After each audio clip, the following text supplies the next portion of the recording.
And let's just I'm just going to check every box. Jesse asked about the NHL, and I'll tell you this time of year the NHL is challenging. I'm a Blackhawks fan, so right now they're on a nice winning streak, and as a fan, that's great. The NHL is pretty unpredictable right now.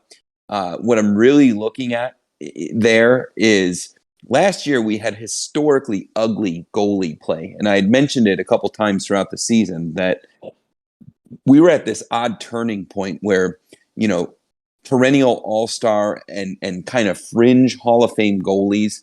I mean, we could go around the league and just name all of the different goalies that are just no longer in the league, and just this huge generational power shift of goalies. And I didn't think that there were very good ones. So last year, early in the season, we were hitting overs. The reason I'm gun shy on the NHL right now is because I don't know that I'm prepared to call all of these new generation goalies garbage.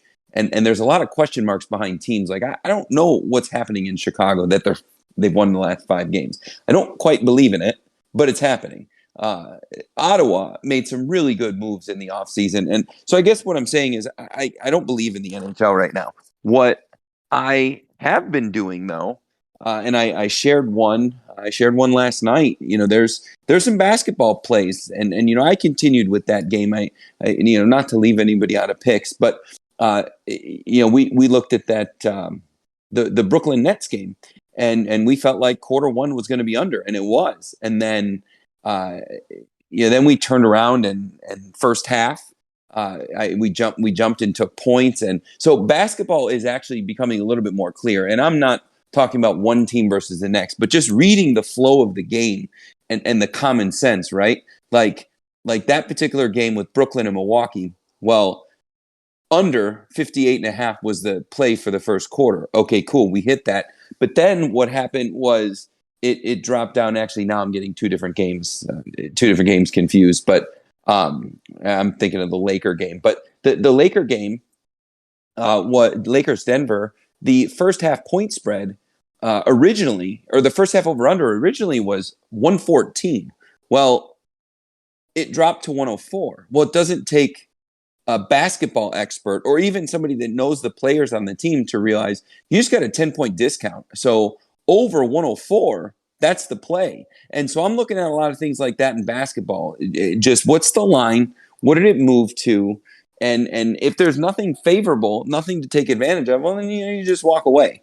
And basketball units are full units, and so is the NHL. There's too much happening right now to start playing around discounting units and just diluting what's happening during the week. So to answer Jesse's question about the NHL, I don't like it right now. I don't feel good about it, but I do feel good about playing numbers on the NBA. Not going into games, laying points or taking points, just simply looking at what's happening in the game. So, that's that one. The other question was about the Gators in Georgia, and this is what I'm going to say about that game, and it's a walk away for me, and I'm going to give some reasoning. So, if you look at that game, it originally opened and it was at 17 points. Georgia was a 17-point favorite, and 66% of the tickets is on Florida in this game. Yet the line has moved to 22.5. So that reverse line movement, that means all the money is on Georgia and all of the action and tickets is on Florida. So at 17.5, the public just hammered Georgia, yet somebody with a lot of money or the casino is just totally comfortable laying that many points. The line moved. So when you see a swing like that of 5.5 points, run. Just run. And the only safe side to be on would be Georgia, just simply because it looks like there's a lot of money or the house behind them. But I don't feel comfortable investing in this game. Georgia has not shown me enough. They came out and they beat Oregon, but Oregon wasn't the same team then. But this stretch that they've been on, they haven't really been tested. And so I'm not prepared to put money on watching them get tested. They're going to get tested. Florida is going to test them. It's on a neutral site. Florida's got a mobile quarterback. Florida surprisingly can do some damage in the passing game. I don't know that Florida can control the line of scrimmage the way that Georgia can, but I'm just not comfortable with the game. If I had to pick it, like absolutely had to pick it, I would side with Vegas and the money and take Georgia. But 22.5 points, that's a lot to lay. So that game's a walk away to me. The other question was Jesse asked, "How do I feel about the Phillies?" I don't know what a Philly is. That's a baseball team. I don't know. I don't speak Chinese. That's about how I feel about the Phillies and anything baseball related. I just don't know the game. I'm not the guy. I know a guy who I trust with baseball, and I'd be happy to ask him what his opinion is. But I can't help you there. You'd be better off flipping a coin than taking my advice. Ohio State. Question was Ohio State minus 14.5. It's at 15.5 now. And it looks like our buddy Jesse bought a point. So my opinion on buying points is this. Your typical juice is minus 110, which means you're going to return $90 on the hundy or 90 cents on the dollar. When you buy a point, so it looks like our friend found the line at minus 14.5, bought it down to 13.5, which the 14.5 is a halfway decent value because it's now 15.5. But if you feel like you have to buy the point, I'm guessing that's now minus 135 or even minus 140, the cost to buy that point, which means that you're going to get $65 on the hundy or $60 on the hundy or 60 cents on the dollar, something like that. That's typically what it costs you. Now, if you feel that you have to buy the point, so again, I'm not voicing an opinion on the game. I'm just saying if you feel that you have to buy a point, not bashing our friend Jesse and the move he made because you make your own investments. This is just for everybody. If you feel you have to buy the point, the reality is you are on the other side. So in this scenario, buying the point, not liking Ohio State minus 14.5, but liking them at 13.5, it is hard to admit. But you actually really liked Penn State in that scenario. That being said, everybody knows that I bleed Ohio State.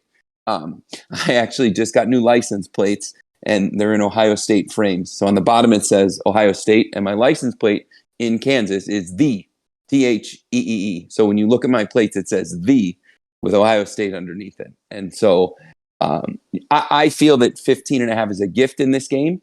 And take the fanboy out of it. Penn State can't score points. Penn State can't score points. And what's going to beat Ohio State is a matchup nightmare. That's how they're going to lose.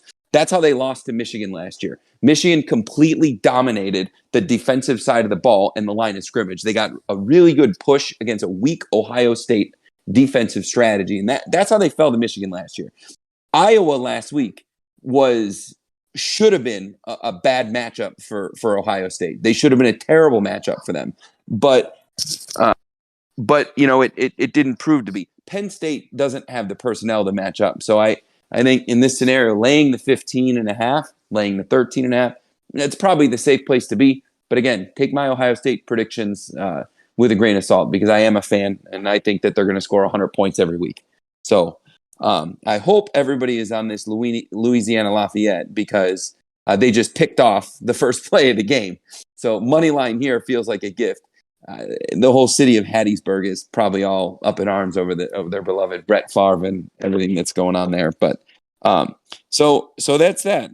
That was we talked about Florida and Georgia. We talked about the Ohio State. We talked about my feelings on the NHL. We talked about something in Chinese having to do with Phillies. Maybe that's a sandwich. The other question was Bama, New England. I made some bold predictions on Bama and New England, and I'm standing behind them. I think that what Bama did last week and how they came out against Mississippi State, my play, I thought Bama's defense was going to be soft. So Mississippi State over 20.5, I thought they would hang 3 touchdowns. I thought at the worst case scenario, they get one in the first half, and then Bama would get their act together. And then in the second half, Bama might be blowing them out. And Mississippi State would come in, leaving the back door open for the 21.5. Or if it was a close game, they were going to have to score at least 21 in order to win that game or keep it close. So that pick, I would still make it. But yes, I think that Bama winning and covering last week increases the chances for that to happen again. Just looking at the LSU game, uh, the LSU game is plus 17, and most of the action is on Bama, and the line has shifted to plus 14. So that's next week. Bama's going to LSU at night. I mean that. I still believe Bama is going to lose 2 games. They're going to have a tough game against Auburn. Auburn wakes up, and this is what they live for. So I think this Bama team is going to lose 2 games. Bryce Young is hurt, so I stand behind it. The move on Bama still, if everybody's with me, and that's your choice. But I am looking at 3/4 of a unit taking the points against Bama, and a quarter unit money line against Bama. That way, it's a rounded unit against Bama, and I think that we're gonna cover some games, and we're gonna find at least one more Bama loss. But I believe that number is 2. So yes, I'm standing behind that. And then New England, yes, I'm standing behind that. What the Bears just did to New England on a Monday night game was not about New England. That was about the Bears putting together a game where they looked like they might have figured some things out. Justin Fields ran more than he has all year, and his legs will burn you. The Bears are the. Sorry, I got a child that wants to participate in this. He's watching Dancing Avocados right now. I somehow have given up one of my screens, which I vowed to never do. But the Bears, the Bears are the number 2 rushing offense in the league. That's a bad matchup for any football team. And so then you add to that mix the quarterback running the way he did. I think that game was more about the Bears and less about New England. I still like New England's coach better than most, and I think that they're going to show up and they're going to win some games. They're a 3-4 team right now. If they end up being a 500 team, that means they're going to win 5 more games. It means they're going to win 5 more. They're going to lose 4 more. Are they going to cover all of those games? I think they probably are going to cover most of them, at least more than they're not. So, yes, I'm still on New England, and I'm on New England the same exact way as we're on Bama. And this is a side system. I'm not going to post these. This is a system play. So I'm not going to post New England or these Bama plays as a part of the baseline picks. This is just an automatic. Don't even think about it. This is what we're doing. And that's happening now. What I didn't talk about last week, what I didn't commit to last week was the team that we're going to fade for the rest of the season. So usually it's one of the top flight teams. There's only a couple of them right now. Dallas is 5-1. We're undefeated in Philly. Buffalo is 5-1. So we're gonna wait a couple weeks. We're gonna wait a couple weeks, but Buffalo's the team. I don't know that Green Bay is going to beat them. I think Green Bay is a mess. But they got the Jets. They got Minnesota. They got Cleveland. They got Detroit. Detroit can score some points. They got New England at New England. I mean that's a coach. So let's not ignore the fact that Bill Belichick is Bill Belichick. Then after Christmas, look at what they get after Christmas. And in theory, by Christmas they'll have everything wrapped up. So after Christmas, they get Chicago, who just established the fact that they can run the ball down your throat. They get Cincinnati, Cincinnati can score points. Cincinnati and Joe Burrow is one of 2 quarterbacks that can actually score points with Josh Allen. I think Mahomes is the only other one. And then they close out the season with New England. That game's going to matter to New England, and it's not going to matter to Buffalo. So out of those 3 games that are post-Christmas, I think right there you're looking at 2 potential losses for Buffalo. They ain't going 16-1. They're not going 16-1. So they have more losses coming than they do wins. If they were to go say 14-3, that's a great record. 14-3 is a really great record. They're going to lose 2 more. How many of the games are they gonna get covered on? They're probably going to be the favorite in most, double digit in some. I mean, double digit favorite going to Cleveland. I'm sorry, Cleveland plays a brand of defense and they're able to run the ball. I like Buffalo's chances there. So Buffalo's a team we're fading. I'm not doing it this week against Green Bay. I'm just not. I think Green Bay's a mess, and Buffalo very well could light it up. In fact, I hope they do. I hope that Buffalo scores and beats them by 20 or 30 points. I would love to see that happen to Green Bay, but at the same time, that's just going to elevate the point spreads. Then we're going to get Minnesota at, at 7.5. We're going to get the Jets at 8 as a division matchup, especially with Breece Hall out. When they go to Cleveland, we're going to be 7 or 8. So we're going to see elevated spreads on Buffalo. I'm not saying they lose these games. We got that covered on the dog money line. But I think that it's going to be advantageous for us to bet against Buffalo and take some of these high spreads. So I'm going to leave that one there. I realize it's a ballsy play, but it's about making money. It's about numbers, and I think that we're going to get some crazy numbers. So let's talk about the numbers, and then I'm going to open it up to anybody else, and I think we'll call it good. So last week it looks like we went 3-4 on our college picks, went 3-3 on NFL picks. And then there was some live action. Live action had a winning record, but if you look at the portfolio, depending on where you laid your action, we're down 5 to 8%. So you got a choice to make, and I hope that nobody chased it and upped their ante, and I hope that nobody deviated from things, because being 500 from the kind of records that we've had, that could feel very tilty. And tilt is a dangerous thing for sports investors. But so looking at the numbers from last week, the theoretical $827 that was in the account from $500 at the beginning of the season is now down to $760. So if you are on income, if you're focusing on income, I would tell the income driven goal, like that's your goal. Take $40 out. I don't care that we lost. Take $40 out.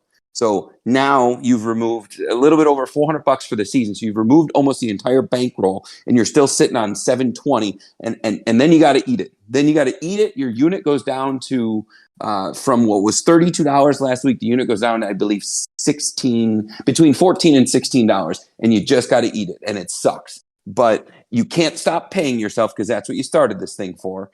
And you can't bump your units, because that's going to mess everything up. And when it's all said and done, I have 2 goals to start the season. The first goal is to make money.